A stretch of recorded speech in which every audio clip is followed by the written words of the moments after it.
네, 안녕하세요. 화공중독자입니다. 오늘은 화학공정의 동적 거동에 대해서 알아보도록 하겠습니다. 저희가 지난 시간까지는 라플라스 변환에 대해서 공부를 했었고, 라플라스 변환까지가 우리가 이제 미분 방정식을 쉽게 풀기 위한 도구로 사용을 했었죠. 네, 그런 좀 이제 강의를 업데이트한 시간이 제가 좀 최근에 바쁘다 보니까 이런 강의를 좀 만들 시간이 없었는데 이제 다시 한번 좀 강의하는데 좀 진행을 하면서 좀 한번 이때까지 흐름을 좀 정리하는 그런 시간을 한번 가져보도록 하겠습니다. 네, 우리가 화학 공정을 모델링을 할 때 이제 전달함수라는 개념이 나오게 됩니다. 이 전달함수라는 개념이 사실 그냥 단어 자체로만 보면은 좀 와닿지 않을 수 있는데요.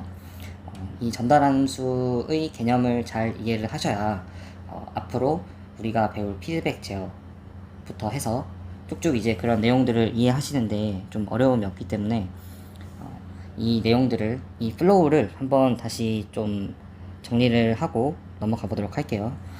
네, 우리가 맨 처음에 이제 이러한 화학 공정의 거동을 수학적으로 표현을 하기 위해서 어떻게 한다고 말씀을 드렸었냐면 우선 선형 미분 방정식으로 표현을 해야 된다고 말씀을 드렸습니다. 물론 대부분의 화학 공정은 비선형 방정식의 거동을 보이지만 이 비선형 방정식의 거동을 보이는 모든 식들은 우리가 테일러 곱수를 통해서 선형화를 할 수 있다고 말씀을 드렸어요.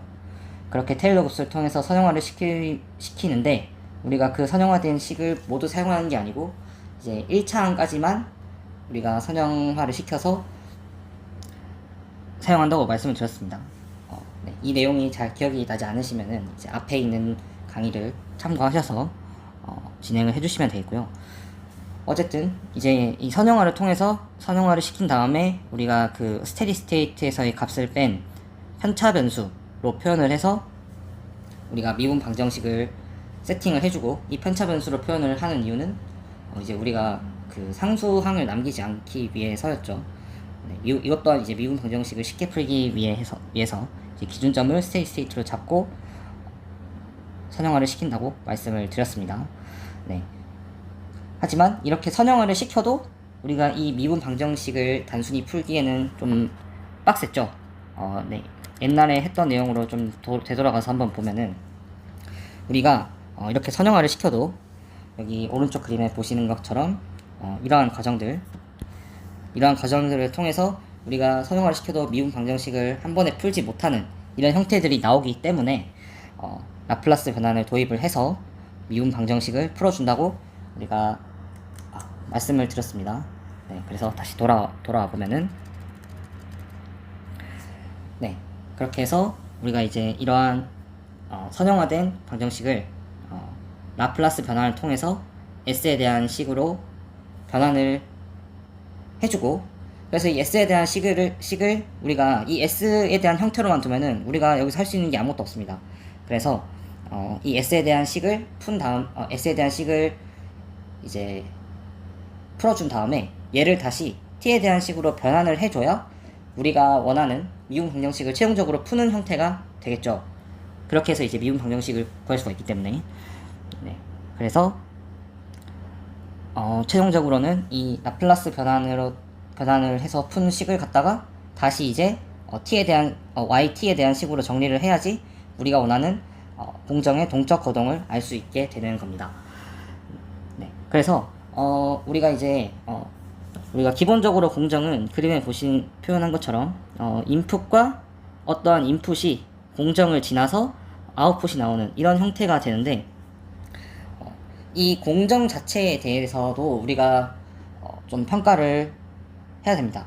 왜냐하면 이 공정이 기본적으로 안정한 공정인지 아닌지에 따라서 우리가 최소한 이 공정 자체를 안정화를 시켜줘야 된다면 이 공정을 안정화를 시킬 제어 시스템을 구축을 해야 되기 때문입니다.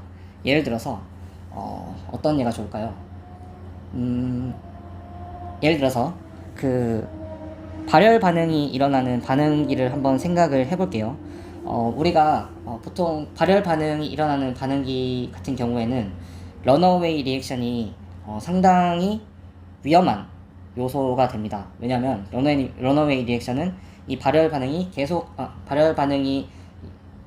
온도가 상승함에 따라서 이 반응 속도가 빨라지고, 이것이 또 다시 발열을 더 많이 일어나게 하는 그러한 계속 양의 피드백의 형태의 반응이 일어나기 때문에 이러한 반응이 일어나는 반응기는 반드시 런어웨이가 일어나는 온도 이하로 떨어뜨려주는 그런 제어를 반드시 구축을 해줘야 됩니다. 그래서 이런 것처럼 얘가 계속해서 온도가 상승하는, 뭐 예를 들면 정류 공정으로 예를 들면 뭐 하이드로 크래커나 아니면 HDS 그러니까 수첨 타랑 공정, 이런 공정의 반응기들이 이제 반응기에 퀸치 수소라고 해서 좀 수소를 넣어줘가지고 온도를 어느 특정 온도 이상으로는 올라가게 하지 못하는 이러한 시스템들이 다 구축이 되어 있습니다. 그런 것들처럼 이제 이 공정 자체가 계속해서 그 공정 자체만으로도 계속해서 온도가 올라가는 이런 발산을 하는 공정인지, 아니면 가만히 냅두면 아무 제어 장치가 없더라도 가만히 냅두면 알아서 수렴이 되는 공정인지, 그런 것들이 이제 공장의 안전 측면에서 상당히 아니죠, 가장 중요한 부분이기 때문에 이런 것들의 제어를 해야 이 공정에 대해서 필수적인 제어를 해야 되는지 말아야 되는지를 결정하기 위해서 이 공정 자체에 대한 평가도 필요합니다.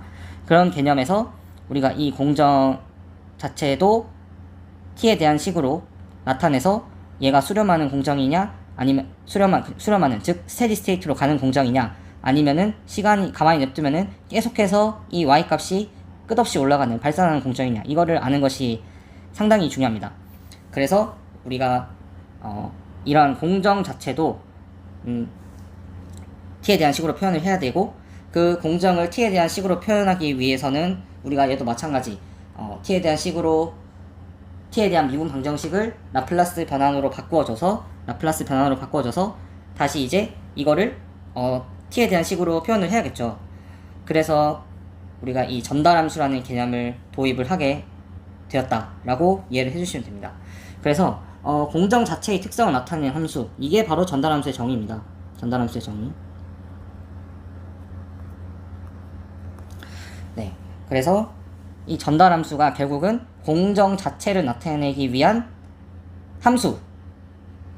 그런데 지금 우리는 라플라스 변환을 통해서 우리가 공정의 인풋 아웃풋의 관계를 나타내면 이제 다음과 같이 나타낼 수 있죠.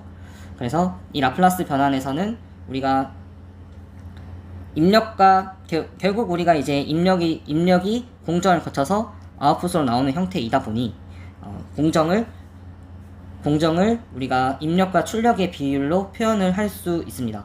그래서 이 공정의 입력과 출력 비율로 표현한 이 함수를 우리가 전달 함수라고 한다라고 이해를 해주시면 되고, 우리가 이 라플라스 변환, 사실 우리가 공정 제어 문제를 푸는 대부분의 문제들이 이제 T에 대한 미분 방정식을 S에 대한 라플라스 변환으로 바꾸는 그런 문제들을 좀 많이 풀어서 그런지는 모르겠는데, 사실 그러한 계산 자체는 요즘에는 크게 의미가 별로 없습니다.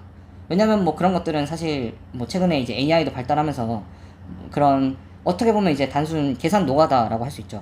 그런 계산 노가다들은 이제 AI들로 충분히 대체가 되는 거고, 하지만 이제 우리가 시험이나 이런 거를 볼 때는 사실 그런 걸로 좀 평가를 할 수밖에 없는 부분이 많다 보니까, 저 역시도 이제 학창 시절에 공부를 할 때는 좀 약간 이런 의미에 대해서 좀 해볼 수 있는 시간 자체가 좀 없었던 것 같아요. 사실 이 공정제어라는 과목 자체가 굉장히 수식으로 표현을 하는, 이 과목의 본질 자체가 결국은 이제 미분 방정식을 풀어서 이 공정의 거동이 어떻게 되느냐, 그거를 해석하는 과목이기 때문에 사실상 이제 계산이 비중이 낮다라고 할 수는 없지만, 사실 좀 시험을 보다 보면 그 부분에 너무 매몰되는 부분이 있어요. 그래서 뭐 그게 중요한 좀 뭐 최근 그런 시대 상황을 보라면 이제 그런 것들은 사실 중요하지 않습니다. 그런 것들이 중요한 게 아니고 이 전달 함수를 다시 이제 t에 대한 함수로 yt로 표현했을 때 얘가 어떻게 되느냐, 이게 사실은 가장 중요한 거예요. 그래서 사실 이 yt에 대한 그래프를 보고 우리가 해석을 하는 이 단계가 사실은 어떻게 보면 가장 중요하고 이 과목을 배우는 목적인데, 좀 그런 부분에 대한 고민이, 이게 아무래도 좀 이런 계산하는 과정들 자체도, 이런 계산 과정 자체도 이제 쉬운 계산이 아니다 보니까 좀 여기까지 넘어가서 해석하는 시간이 좀 부족하다, 이렇게 저는 좀 생각이 드네요. 무튼 우리는 이제 이런 계산 과정은 뭐 사실 뭐 공무원 시험을 준비하시거나 이런 분들한테는 뭐 이런 부분이 중요하지만 제가 이제 이 강의의 취지 자체는 이 공정제어를 좀 완벽하게 이해를 해보는 게 목적이기 때문에 이런 계산은 사실 별로 중요하지 않다.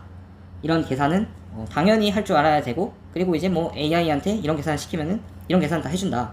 하지만 우리가 정말 추구해야 되는 거는 이 계산을 통해서 얻은 이 전달 함수 s에 대한 이 전달 함수를 다시 t로 바꿨을 때의 거동이 어떻게 되느냐, 이 그래프 모양이 어떻게 되느냐, 그리고 이 그래프 모양이 어떻게 될 것이냐, 이 부분을 이해하는 것이 가장 핵심이다 라고 이해를 하셔야 됩니다.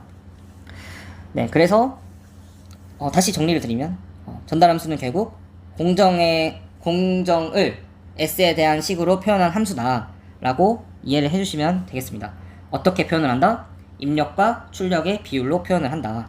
그래서 네, 여기서 이제 라플라스 변환을 우리가 이 공정을 라플라스 변환을 시키면 이런 식으로 이런 식의 전달 함수와 입력의 곱으로 표현을 할 수가 있고, 그리고 제가 첫 시간에도 말씀을 드렸지만 사실 최근에 대부분의 제어들은 단변수 제어가 아니라 다변수 제어, 그러니까 멀티 인풋, 멀티 아웃풋, 미모 제어를 한다고 말씀을 드렸어요.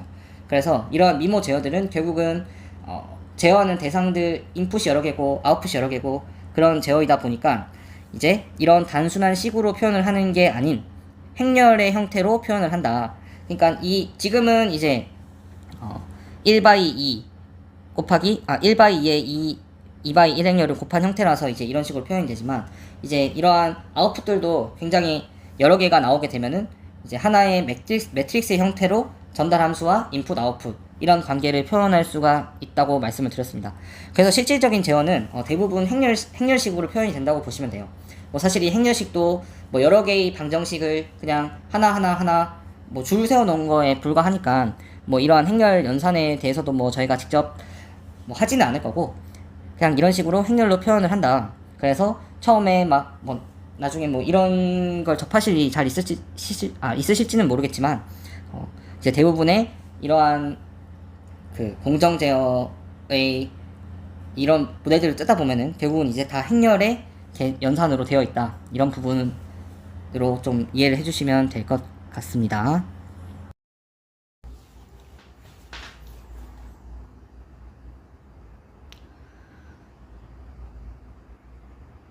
네, 그러면 이제 극점에 대해서 말씀을 드리겠습니다. 우리가 전달 함수를 우리가 입력에 대한 출력의 비율로 정의를 했었고, 이 입력항과 출력항을 0으로 만드는 이 값들이 좀 의미가 있기 때문에 이 부분들에 대해서 확인을 해보고 가는 시간을 갖도록 하겠습니다. 정의 자체는 사실 뭐 어렵지 않습니다. 하지만 이 정의가 실질적으로 어떤 것을 의미하는지를 이해를 해주셔야 되는데요. 극점은 전달함수의 분모가 0이 되도록 하는 S값입니다. 그래서 뭐 정의 자체는 사실 간단하죠. 우리가 그 전달함수가 입력에 대한 출력의 비율이니까 결국은 입력을 0으로 만드는 이 값을 우리가 극점이라 부르고, 우리가 전달함수를 S에 대한 다항식으로 표현을 하면은 그림에서 아래에 있는 그림에서 나타낸 것처럼 이런 식으로 표현을 할 수가 있죠. 여기서 이제 가정을 우리가 n개의 중근과 n개의 서로 다른 실근과 m개의 중근을 갖는 이런 형태로 한번 가정을 해볼게요. 그러면 전달함수의 분모의 s에 대한 차수가 n 플러스 m 차항이 되겠죠. 왜냐하면 다항식은 가진 근만큼의 차수를 갖게 되니까. 그런 식으로 했을 때 우리가 라플라스 변환을 시켜주기 위해서 우리가 부분 분수로 바꿔서 계산을 한다고 지난 시간에 말씀을 드렸었고, 그래서 서로 다른 n개의 근을 갖는 항으로 우리가 부분 분수를 바꿔버리면 이런 식으로 s에 대한 1차 항으로 나타낼 수가 있어요. 그리고 중근을 갖는 경우는 우리가 이런 식으로 부분 분수로 나타내서 계산을 할 수가 있죠. 그래서 이러한 식들을 다시 우리가 라플라스 변환을 시켜서 거기서 끝을 내는 게 아니라, 우리가 라플라스 변환을 하는 목적이 결국은 미분 방정식을 풀기 위해서라고 말씀을 드렸고, 그러기 위해서 이 식들을 우리가 바꿔줘야겠죠. 다시 t에 대한 식으로 변환을 해주셔야 합니다. 그래서 이 식 같은 경우는 우리가 2의 p의 t를 2의 pt승을 우리가 라플라스 변화를 하면 s-p분의 1이 되는 거니까, 이 역변환 같은 경우는 s-p를 다시 t에 대한 식으로 바꾸면은 이렇게 된다.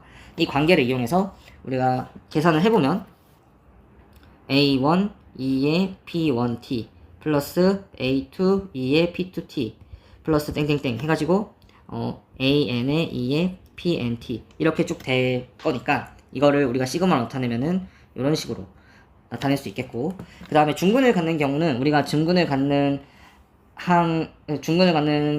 그 항의 차수보다 낮은 순으로 또라락 이렇게 더해서 부분 분수를 계산한다고 말씀을 드렸었고, 이 부분도 마찬가지로 라플라스 변환을 시키면은 어떤 관계가 성립을 하게 되느냐, 제곱항 같은 경우는 제곱항 같은 경우를 우리가 라플라스 변환을 하면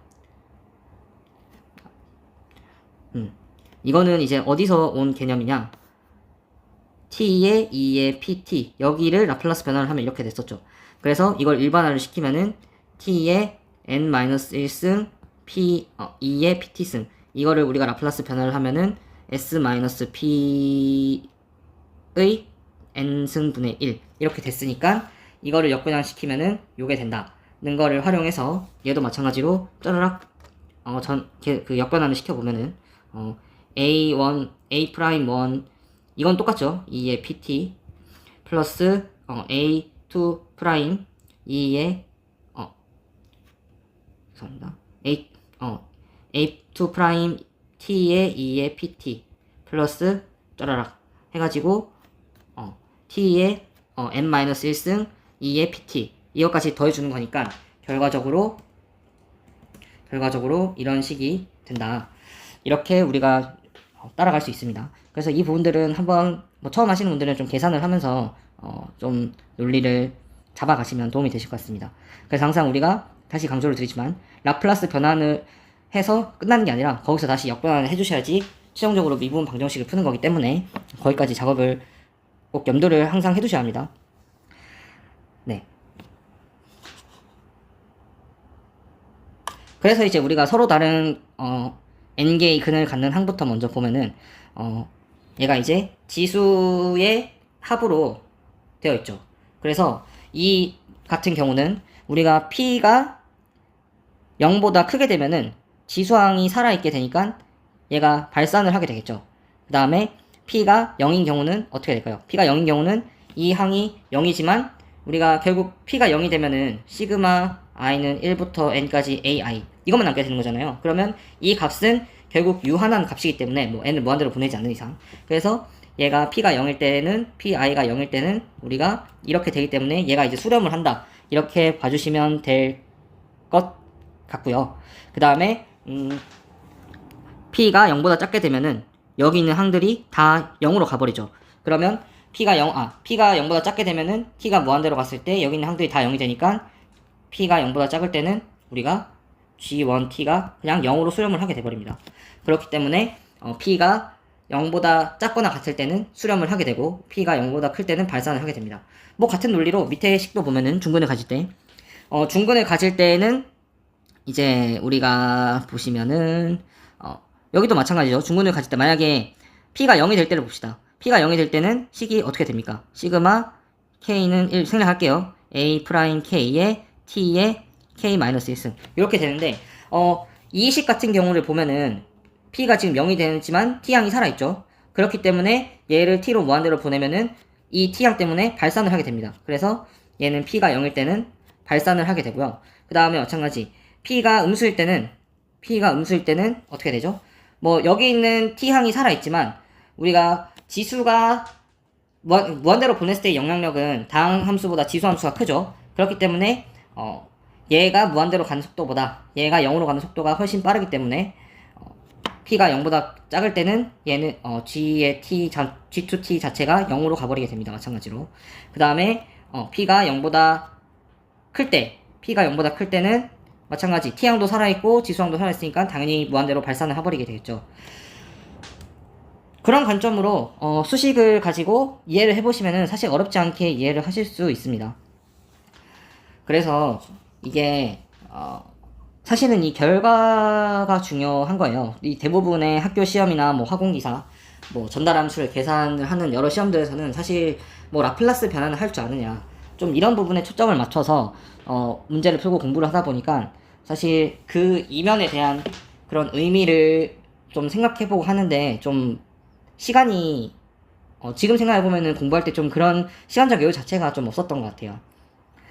하지만 이제 이러한 계산들은 뭐 이제는 뭐 AI도 있고 뭐 그러다 보니까 사실 뭐 우리가 이런 계산들을 막 하나하나 손으로 해가면서 하는 게 크게 의미가 없을 수는 있어요. 물론 뭐 그거 자체도 이제 시험의 관점에서는 중요한 부분이긴 하지만 우리가 이제 정정제어라는 과목을 이걸 제대로 이해를 하겠다라고 하는 데 있어서는 사실 이런 계산을 직접 하는 이런 부분보다 이런 계산 결과나 과정이 갖는 의미 이런 것들에 좀 더 초점을 맞춰주시는 게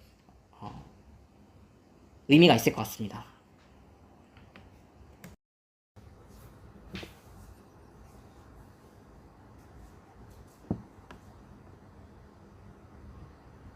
네, 그러면 이어서 극점의 부호에 따라서 이제 그래프 개형이 어떻게 달라지는가를 한번 좀 보실 텐데요.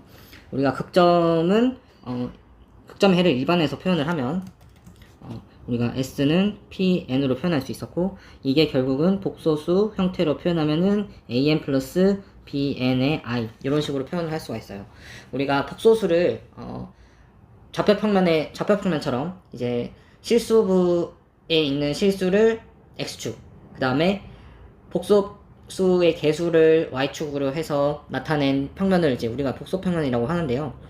그래서 극점에 갖는 해도 결국은 이제 복소수의 범위로 확장을 해서 해를 갖기 때문에 이런 식으로 실수부와 복소수부의 형태로 나타낼 수가 있고 그리고 0인 경우 지금 0은 제가 보라색으로 표시를 했는데 0인 경우는 때에 따라서 수렴하는 경우도 있고 발산하는 경우도 있어서 좀 조건에 따라서 바뀔 수 있기 때문에 제가 보라색으로 표시를 해두었습니다. 앞서 보신 것처럼 우리가 그 S에 대한 식을 다시 역 라플라스 변환을 통해서 T로 변환을 하게 되면 미분 방정식이 풀리는데 결국은 지수항이 남아있게 되었죠. 그래서 이 지수항 때문에 이 지수항에 있는 T의 개수가 양수이면은 발산을 하고 음수이면은 수렴을 한다. 그 부분까지는 이해가 되었으리라고 봅니다. 그래서 그걸 기준으로 해서 결국은 이제 실수부를 기준으로 해서 얘가 양수면은 발산, 음수면 수렴으로 나뉘어져서 이제 이런 식으로 수렴과 발산을 기준으로 나누어 봤고요. 먼저 서로 다른 시그널 가질 때부터 보시게 되면 얘가 일단 시작점을 우리가 찾아봐야 되는데 시작점 같은 경우는 얘가 t가 0을 가지게 되면은 어떻게 되죠? t가 0일 때는 이 개수가 시그마 i는 1부터 n까지 a, i 이렇게 돼버리죠. 왜냐면 t가 0일 때는 이 지수항이 1로 돼버리니까. 그래서 이 출발점은 0이 아닌 이쯤에서 출발을 하게 될 겁니다.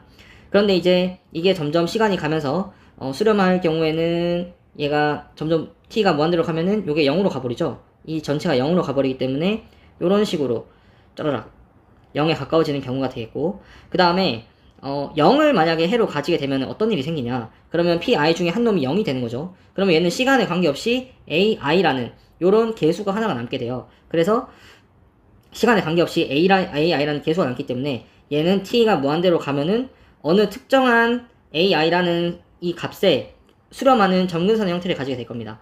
그래서 0을 서로 다른 시그널 중에 하나로 갖게 될 때는 이런 식으로 수렴은 하지만 0이 있게 되면은 이 ai라는 값으로 수렴을 하게 된다. 이 부분을 좀 이해하시면 좋을 것 같고, 마찬가지가 아니죠. 발산의 경우는 보면은, 즉, 양이 서로 다른 다 양의 시간을 갖게 되는 경우는 사실 뭐 볼 필요도 없죠. 왜냐면 여기 있는 지수함수 항이 절대로 사라지지 않기 때문에 이런 식으로 무한대로 발산을 해버리는 이런 형태의 그래프가 될 겁니다. 그 다음에 중근을 가질 때의 경우도 볼게요. 이 중근을 가질 때는 마찬가지로 얘도 시작점을 저희가 파악을 해야 되는데, 시작점 같은 경우는 지금 중근을 가질 때 시작점은 어떻게 되죠? 중근을 가질 때 시작점은 보시면은 마찬가지로 이 식이 될 텐데 여기서 t가 0일 때를 보면은 이제 0이 아니냐 이렇게 착각할 수 있는데, 여기서 조심해야 되는 게 지금 k가 1부터 시작이죠.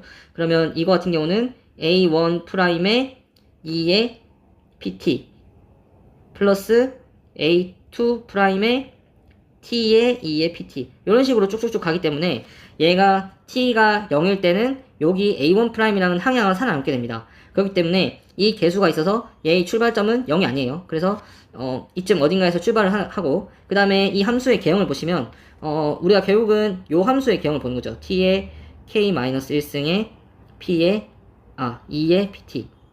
자, 이렇게 다항함수와 지수함수가 곱해진 이런 형태의 경우에는 지금 이 개수가 p가 만약에 지금 음의 중근을 갖는다고 하면 얘는 0으로 가려는 성질이 변하지 않을 거예요. 하지만 요 녀석은 t가 무한대로 가면 무한대로 가기 때문에 이게 0으로 가는 속도가 물론 빠르지만 어느 특정 구간에서는 다항함수가 지수함수보다 좀 더 빠른 구간이 있습니다. 그렇기 때문에 그 영향으로 얘가 초반에는 0으로 가는 영향보다 무한대로 가는 영향이 커서 한번 피크를 찍고, 그 다음에 지수함수의 영향에 따라서 쭉 0으로 가까워지는 이런 형태의 그래프 개형이 되시겠고요. 그 다음에 마찬가지 양의 중근을 가질 때는 뭐 볼 필요도 없죠. 양의 중근을 가질 때는 이렇게 양의 중근을 가질 때는 볼 필요도 없이 증가를 할 것이고, 만약에 0을 중근으로 갖는다. 0을 중근으로 갖게 되면 어떤 일이 생기게 되냐면 지수항이 사라지기 때문에 다항함수가 돼버립니다. 이 경우는 다항함수가 되기 때문에 얘도 발산을 하지만, 그래서 이 경우도 발산은 하지만 당연히 지수함수보다 증가 속도는 느리기 때문에 이제 지수함수보다 좀 더 덜 가파른 형태로 발산을 하게 될 거예요. 그리고 시작점 같은 경우도 이제 얘도 상수항이 살아있기 때문에 똑같이 a1 플러스 그 다음에 t a2t 플러스 a3t 제곱 이런 식으로 쭉 가는 거기 때문에 얘가 t가 0일 때는 출발점은 똑같습니다. 그래서 발산 중근을 가질 때는 0을 갖건 아니면 0을 가질 때랑 양수의 근을 가질 때 모두 발산이 되기 때문에 이제 이런 식으로 이해를 해주시면 되겠고, 그 다음에 허근을 가질 경우에는 우리가 그 삼각함수의 형태를 갖게 되는데요. 이것도 앞서 제가 언급은 드렸지만 우리가 오일러 정리에 의해서 여기다 한번 좀 쓰고 하겠습니다. 오일러 정리. 뭐 이거 자세히 다루지는 않을 거예요. 이게 뭐였죠? 얘가 2의 i 오메가 t는 삼각함수의 형태로 코사인 오메가 t 플러스 i 사인 오메가 t 이런 형태로 바꿀 수 있다. 요게 이제 우리가 오일러 정리였어요.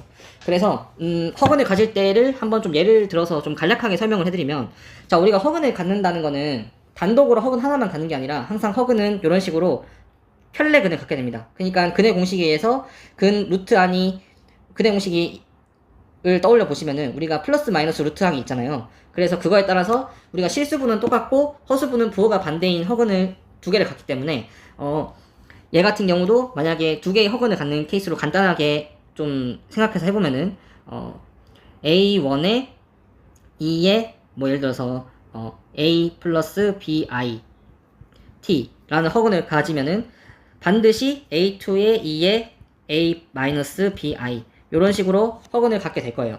그래서 이거를 정리를 해보면 a1 2의 it 플러스 a1 2의 ibt 플러스 a2의 2의 at 여기 t가 빠졌네요. 그 다음에 플러스 a2의 2의 마이너스 ibt 이런 식으로 될 거고, 그러면 우리가 이제 좀 정리를 해보면 2의 at 여기 개수가 이제 a1 플러스 a2 이런 식으로 되겠죠. 그 다음에 플러스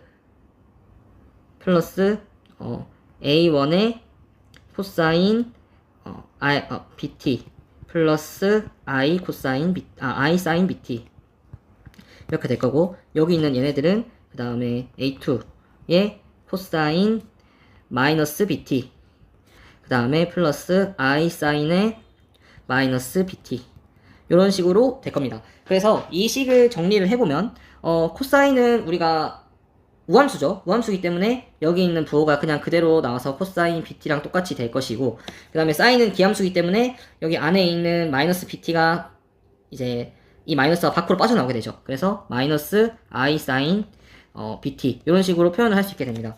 그러면 이걸 다시 정리를 해보면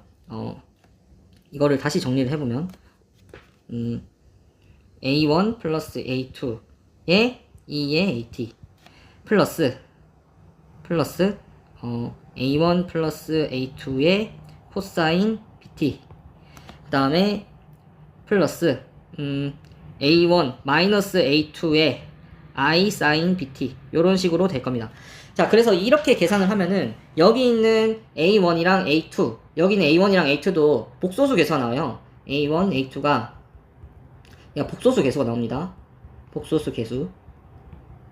그렇기 때문에 결론적으로는 우리가 이제 어떻게 나오냐면, 복소수 계수에서 이 부호가 반대인 복소수 계수가 나오기 때문에 요거는 코사인 BT 대략 개수는 제가 그냥 A라고 퉁칠게요. A 코사인 BT. 그 다음에 여기 있는 개수는 복소수 켤레 복소수 개수가 나오는데 이 두 개를 빼는 거니까 실수가 되죠. 실수가 되고, 그럼 여기에는 이제 i에 대한 개수만 남게 되는데, 거기에 i를 한 번 더 곱하니까 부호가 마이너스 1로 바뀌면서 마이너스 b 사인 bt 이런 식으로 최종적으로는 바뀌게 됩니다. 그래서 남는 게 이제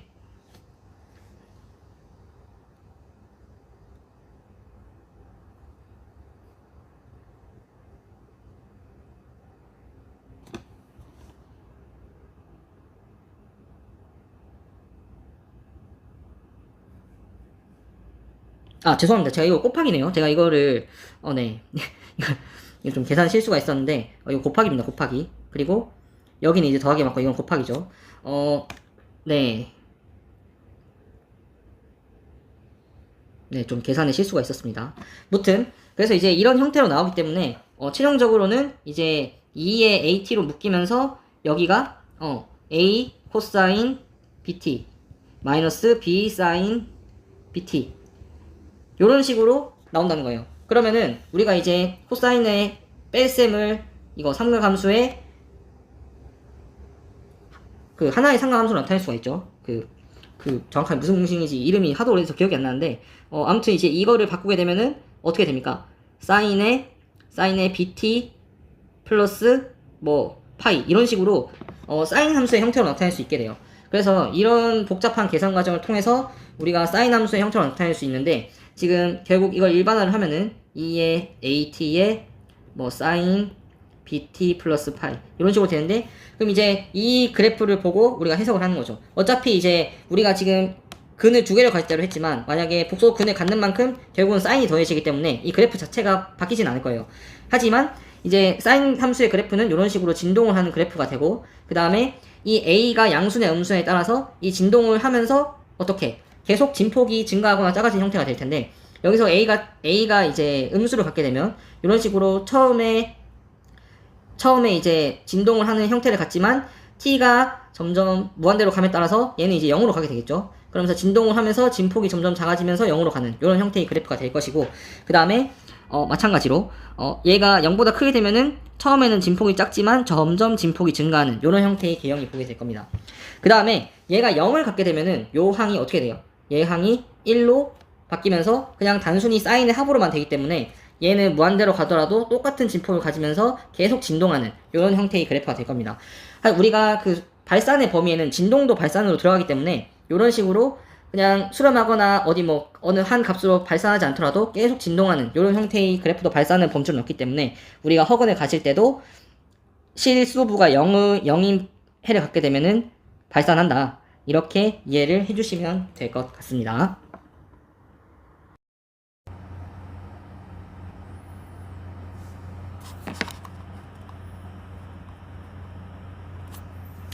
네, 그러면 이제 전달함수의 0점에 대해서 한번 알아보도록 할 텐데요.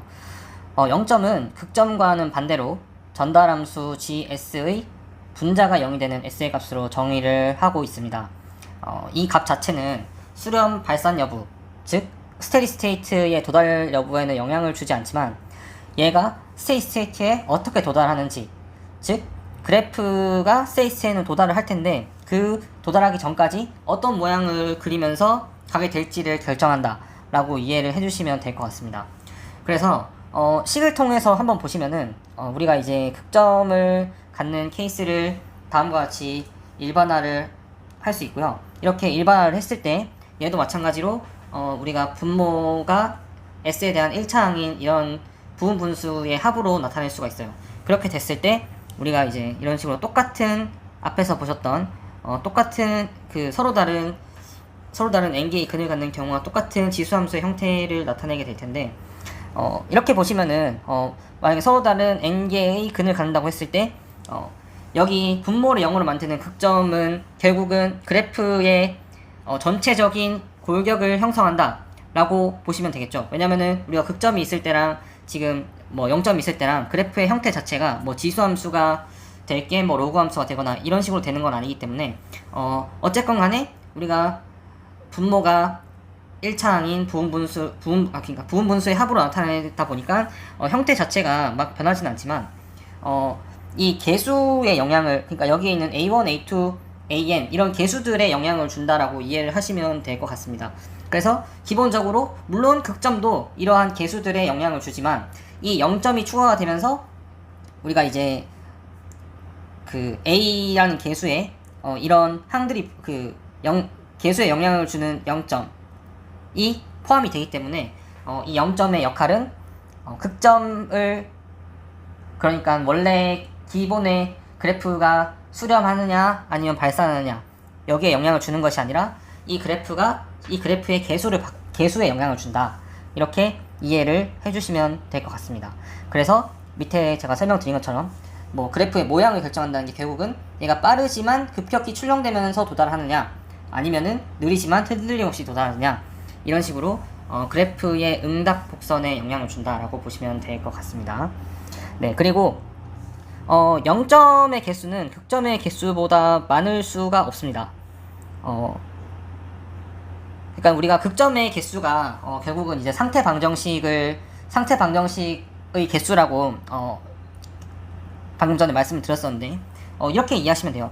그러니까 극점은 그래프의 모양에 영향을 주는 건데 이 상태 방정식이 없으면 이 그래프의 모양 자체에도 영향을 준다는 게 말이 되지가 않죠. 그러니까 우리가 방정식도 없는데 그래프에 영향을 준다? 이거는 말이 안 되는 상황이기 때문에 0점의 개수가 극점의 개수보다는 많을 수 없다, 이렇게 좀 간략하게 이해를 해주시면 좋을 것 같고요.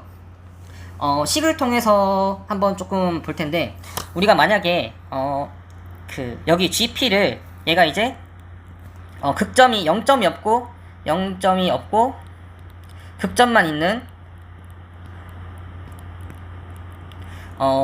S에 대한 전달함수라고 가정을 해보겠습니다.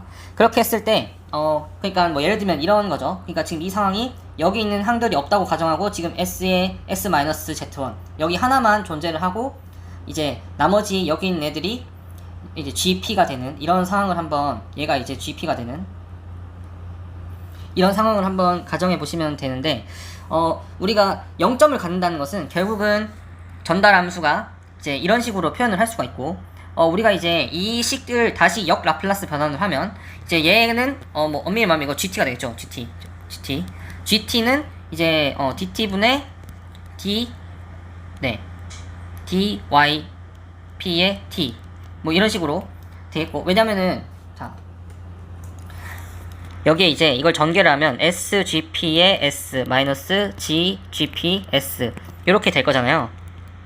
그래서 이거를 역 라플라스 변환을 해주면 이제 이런 식으로 우리가 미분항이 있을 때는 이제 S의 GP S 마이너스 Y0 이런 식으로 갔었잖아요. 그래서 얘를 이제 역 라플라스 변환하면은 이제 요런 식으로 이제 식이 전개가 될 텐데 이 관점에서 우리가 얘가 양의 실근을 갖느냐 음의 실근을 갖느냐를 좀 보고 이해를 해주시면 돼요. 자, 이 관점에서 만약에 여기에 있는 G 극점이 얘가 양수라고 가정을 해봅시다. 극점이 양수라고 가정을 하면 여기에서의 기울기랑 여기서의 값은, 자 우리가 이제 yp 같은 경우는 대부분 이제 이런 식으로 플러스가 되는 응답을 보이니까 여기 있는 계산값은 항상 마이너스가 되겠죠. 극점이 플러스일 때. 그래서 g-yp가 마이너스가 되고, 여기 있는 값은 이제 기울기가 되다 보니까 여기 있는 값도 이제 플러스가 될 거예요. 공정 자체가 반대로 가지 않는 이상 여기 있는 값은 이제 플러스가 될 거예요. 그래서 이런 식으로, 근데 이제 이 값의 크기는 모르지만 여기 있는 부호가 이제 달라질 수 있는 가능성이 생긴다는 거죠. 그렇기 때문에 이렇게 y값이 위로 가려는 성향이랑 마이너스로 가려는 성향이 이렇게 붙다 보니까 얘가 이런 식으로 초반에 이 마이너스로 가는 영향이 크면은 아래로 갔다가 다시 위로 가는 이런 형태의 응답을 보일 수 있다는 겁니다. 그래서 0점이 양의 실근을 가질 경우에는 역응답이 발생할 수 있는 그런 위험이 생기게 되고요.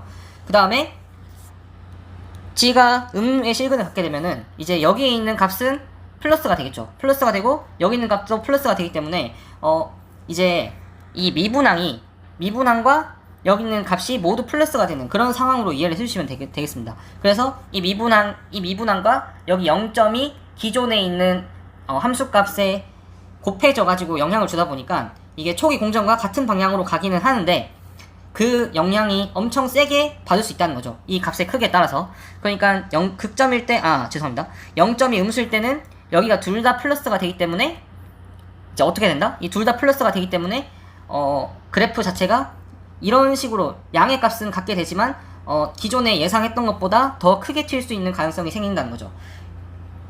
그래서 이럴 때 이제 발생할 수 있는 게 우리가 스테디 스테이트는 여기인데 실제 목표한 값보다 더 초과해서 응답을 보이는 이러한 오버슈트 현상이 발생을 할 수가 있습니다. 이 오버슈트 현상은 나중에 2차 공정에 거동을 할 때 다시 설명을 드리겠지만, 이런 식으로 무튼 극점이 음수를 가지게 되면 원래의 효과보다 훨씬 더 영향을 크게 받아서 스테디 스테이트 이상의 값을 칠 수가 있다.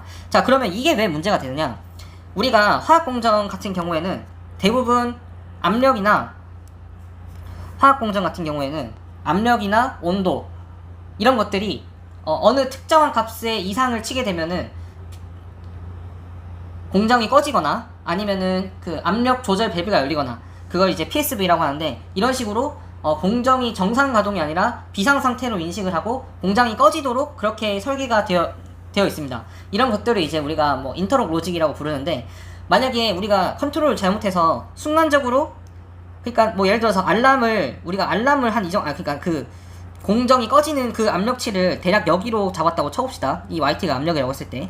그런데 우리가 공정 운정을 하다가 여기를 빡 지나서 여기를 떼내게 되면은 이 값을 이미 찍었기 때문에 공장이 셧다운에 되도록 이제 그런 로직이 발동을 하게 되는 거죠. 그렇기 때문에 이렇게 우리가 설정한 값 이상의 값을 치는 것 자체가 굉장한 리스크이기 때문에 우리가 0.2 음의 실근을 가질 때 0.2 음의 실근을 가질 때 이렇게 압력이 순간적으로 튀는 것을 사실 운전할 때 가장 조심을 해야 됩니다.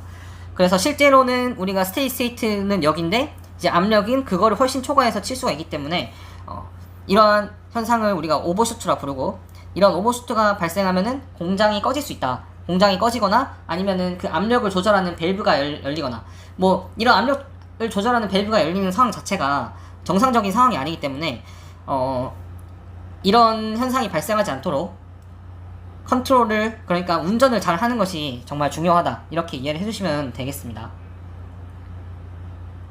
그래서 다시 한번 정리를 하면 0점이 양의 값을 가지면은 일단 여기 그래프와, 그러니까 기존에 있는 그래프의 시간에 대한 변화율과 그 다음에 y값에 0점을 곱한 값, 이거를 뺀 값이 나타나기 때문에 이 값들의 차이에 따라서 음수를 가질 수도 있어서, 그 음수를 갖게 되는 경우는 여기 그림에 보시는 것처럼 그래프가 응답이 플러스가 될 응답이 마이너스로 갔다가 다시 플러스로 올라오는 이러한 역응답이 발생을 할 수 있는 리스크가 있고, 그 다음에 0점이 음의 실근을 가질 때는 이런 식으로 둘 다 플러스이기 때문에 기존에 내가 스테디 스테이트에 도달해야 되는 값을 초과한 값이 찍힐 수가 있다. 이렇게 찍히게 되면 우리가 로직으로 걸어놓은 그러한 보통은 이제 그런 설비의 설계 압력이나 그 설계 압력 수준으로 공장이 꺼지게 하는 그런 로직을 걸어놓는데, 왜냐면은 그 압력을 초과하면은 이제 설비가 터질 수 있으니까요.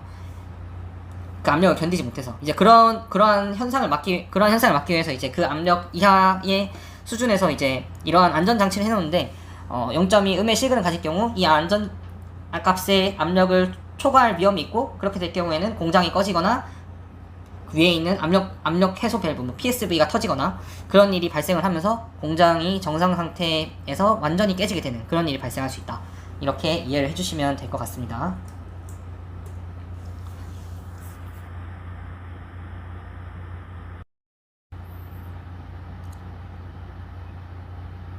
네, 그러면 연습 문제를 풀면서 우리가 배웠던 0점, 극점 개념에 대해서 한번 마무리를 좀 해보도록 하겠습니다. 자, 우선 전달 함수가 다음과 같이 굉장히 복잡하게 주어졌다 라고 했을 때 우선 GT를 구하라. 자, 이거는 우리가 라플라스 변화는 역변환을 해주면 되죠. 그래서 이런 문제 풀 때는 전개를 S-3분의 A1 플러스 S-4분의 A2 플러스 S 플러스 5의 A3. 중근 있을 때는 이제 이 중근의 항보다 진분의 항까지 해가지고 이런 식으로 쭉 다 더해주는 식으로 두면 됩니다. 그래서 이거랑 이게 같기 때문에 어떻게 하면 되죠? A1을 구하려면은 양변에 S3를 곱하고 3을 대입하면 되겠죠. 그래서 A1은 여기 어차피 S-3을 곱해서 3을 넣으면은 다 0이 돼서 사라질 거기 때문에 A1은 3 빼기 1의 제곱 곱하기 5 그리고 마이너스 1 곱하기 8의 제곱 이렇게 되겠죠. 그러면 이거 4니까 날라가고 8 곱하기 2 이렇게 해서 A1은 마이너스 16분의 5 이런 식으로 되겠네요. 같은 방법으로 A2 구해주면 되죠. S-4를 곱해주면 되니까 3의 제곱 곱하기 6 그리고 분모는 1 그 다음에 9의 제곱 이렇게 되는 거니까 이거 날리면은 하나 없어지고, 그러면은 A2는 3분의 2 이런 식으로 되겠습니다. 자, 먼저 A4를 구하는 게 더 편해서 A4를 구해볼게요. A4 같은 경우는 양변에 S 플러스 5의 제곱 곱해주면 되겠죠. 그러면 얘 날라갈 것이고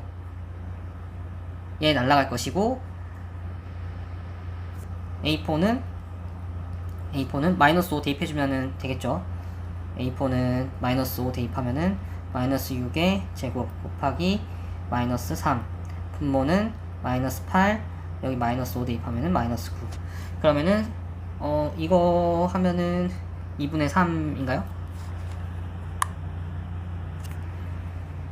마이너스 2분의 3이네. 이거 플러스고 마이너스니까 얘는 마이너스 2분의 3.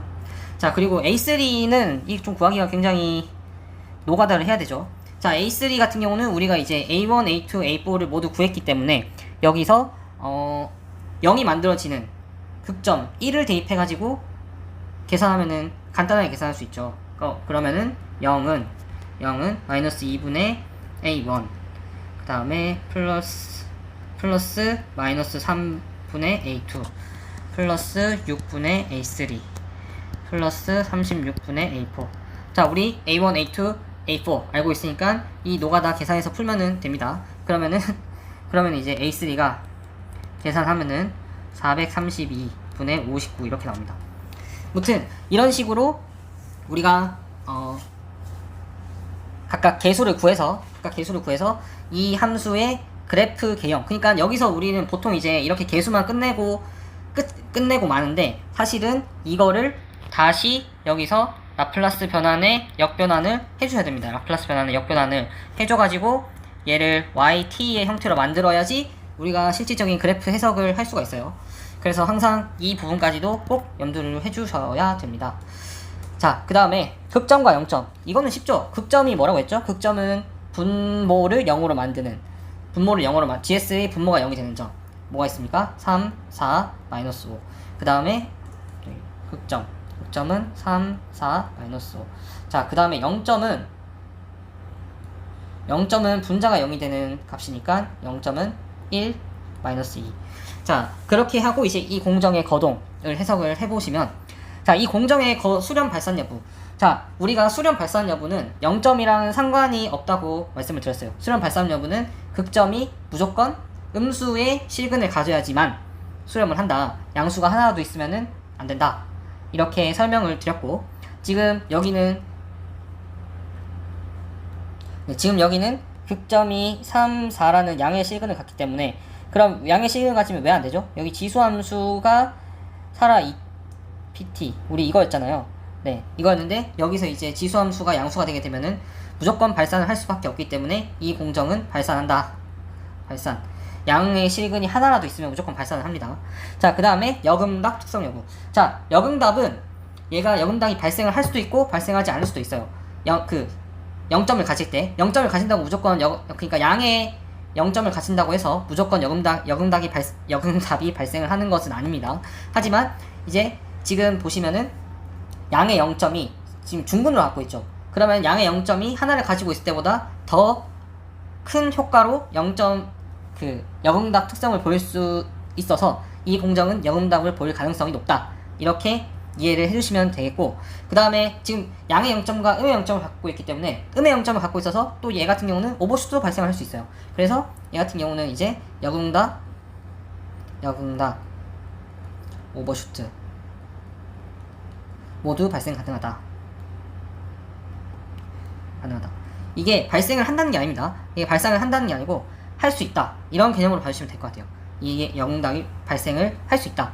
이 정도로만 우선은 해석을 할 줄 아시면 되겠고, 이게 뭐 실제로 언제 역응답을 갖느냐, 그 다음에 언제 오버슈트를 갖느냐, 이런 것들은 앞으로 1차 공정, 2차 공정을 모델링을 해보면서 확인을 해볼 수 있도록 하겠습니다. 네. 이 내용이 사실 공부를 하는 거랑 설명을 하는 게 또 굉장히 다른 거를 또 느끼게 되었는데요. 제가 좀 제대로 설명을 잘 들었는지 모르겠는데, 혹시나 내용을 보시다가 좀 설명이 이해가 잘 안 된다 하시는 게 있으시면 밑에 댓글을 남겨주시면은 제가 성심성의껏 답변 드릴 수 있도록 하겠습니다. 수고 많으셨고요. 네, 다음 강의에 찾아뵙겠습니다. 시청해주셔서 감사합니다.